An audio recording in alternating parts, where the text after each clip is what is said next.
From a carving confirming the existence of King David to a stone inscribed by Pontius Pilate himself, here are the most astonishing archaeological discoveries that confirm biblical accounts. While skeptics might not think of the Bible as a factual document, historians can't deny this proof. For example, the Tel Dan inscription appears to confirm the existence of King David. The Tel Dan archaeological site is a pretty big deal because it was an important outpost in the Kingdom of Israel. Back in 1993, an archaeologist by the name of Gila Cook found building stones for a wall that contained a really interesting inscription. Basically, the ancient writing contained the letters BYTDWD. That's not just a random jumble of letters. It's actually a reference to the House of David, or, in other words, the lineage of King David himself. Carbon dating puts the inscription's origins around the 9th century BC, which makes it nearly 3,000 years old. There's also a layer of ash on the stone dated back to the Assyrian Wars that occurred around 723 BC, which proves the stones date beyond a reasonable doubt. These same letters were found on nearby Moabite rock, so this theory isn't just a shot in the dark. Some researchers have tried to disprove the letters as pure coincidence, but at some point you have to acknowledge that there's a pattern here. King David is sometimes seen by skeptics as a mythical figure, but finds like these show that he was a real person in ancient history. And that's not the only archaeological discovery that points to a historical David. There's also the stepped stone structure near Jerusalem, which might have been a part of King David's sprawling palace. Calling Jerusalem an old city is a massive understatement, because it might just be one of the most ancient urban settlements that are still inhabited to this day. Back when King David and his son Solomon were running the show,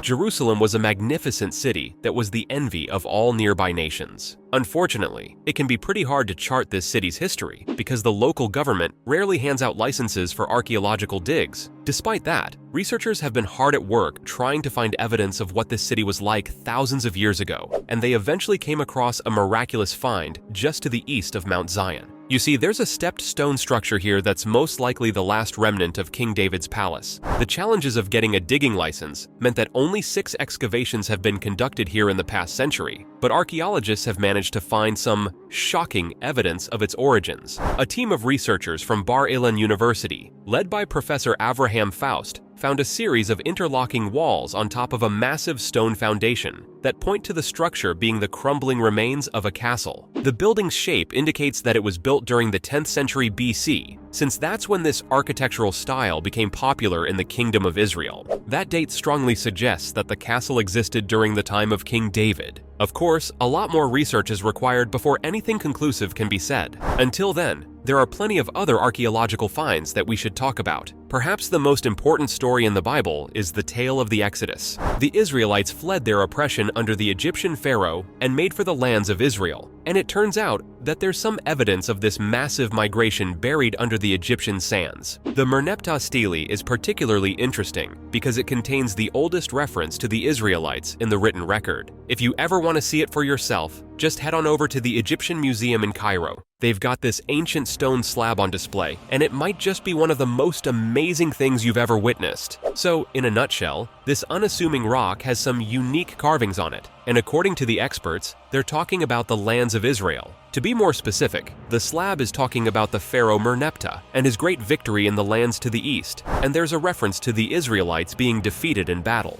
On top of that, the slab is dated to around 3,200 years ago, so the timing lines up. The fact that the Israelites are mentioned in this ancient written record proves that they were a real cultural group and that the Egyptians were aware of their existence. This also backs up other evidence pointing to their existence, so we can safely say that the Israelites and their exodus weren't just a work of fiction that was included in the Bible. It was a real event involving real people. Otherwise, the Egyptians never would have referenced them.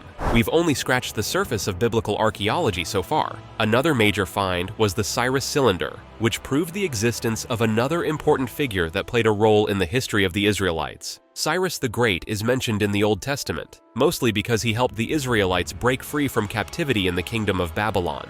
The Cyrus Cylinder was discovered all the way back in 1879, and it corroborates that a king named Cyrus did, in fact, help the Israelites return to their sacred homeland. You can read all about this tale in the book of Ezra, and biblical scholars have said that the cylinder is irrefutable proof of what happened. Archaeologists do not all agree with this viewpoint, however. Some argue that the Jews aren't specifically mentioned on the clay cylinder, which just goes to show how difficult it is to establish consensus in any field of research. But at the same time, the cylinder does prove that Cyrus was a very progressive and tolerant ruler. On top of that, it's dated to around 600 BC, and its discovery at the ancient site of Babylon seems to line up with what we already know from the Bible. However, there will always be critics who argue against these notions. Many secular scholars don't like the idea of associating archaeological finds with the Bible. Can we really be sure that it hasn't been changed over the course of its history? Well, you'd be surprised at how intact it is. Just take a look at the Dead Sea Scrolls and you'll see what we mean. These tattered pieces of parchment and papyrus were discovered in the Qumran caves along the Dead Sea's northern shore, and they've been dated to the Second Temple period.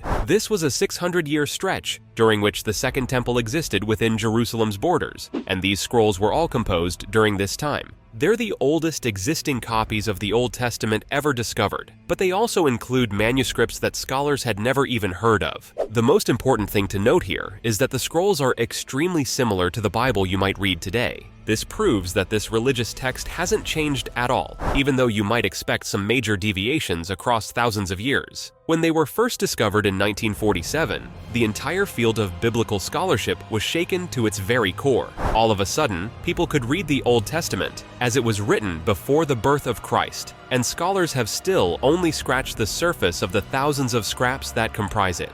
Okay, so far we've mostly covered archaeological finds that reference the Old Testament in some way. But what about discoveries pertaining to Jesus Christ? Archaeologists have made quite a bit of progress on that front as well, such as the discovery of the Siloam Pool. If you've ever read the Gospel of John, you'd know all about Jesus' miraculous healing of a blind man. This event occurred at the Pool of Siloam, but no one really knew where it was for most of history. In 2004, the mystery was finally solved in the most unlikely way imaginable. A group of workers were doing some excavation to install a sewage line when they came across a peculiar series of stone steps. You can probably guess how excited archaeologists get when they come across stone steps, and sure enough, a couple of researchers working for the Israel Antiquities Authority started to study the find. On August 9, 2005, they officially confirmed that they'd uncovered the Pool of Siloam, proving the site where Jesus restored sight to the blind is real. This isn't the only discovery that confirms Jesus' story either. We all know about Pontius Pilate, the Roman prefect who ordered Jesus' crucifixion. In 1961, archaeologists found the Pilate Stone,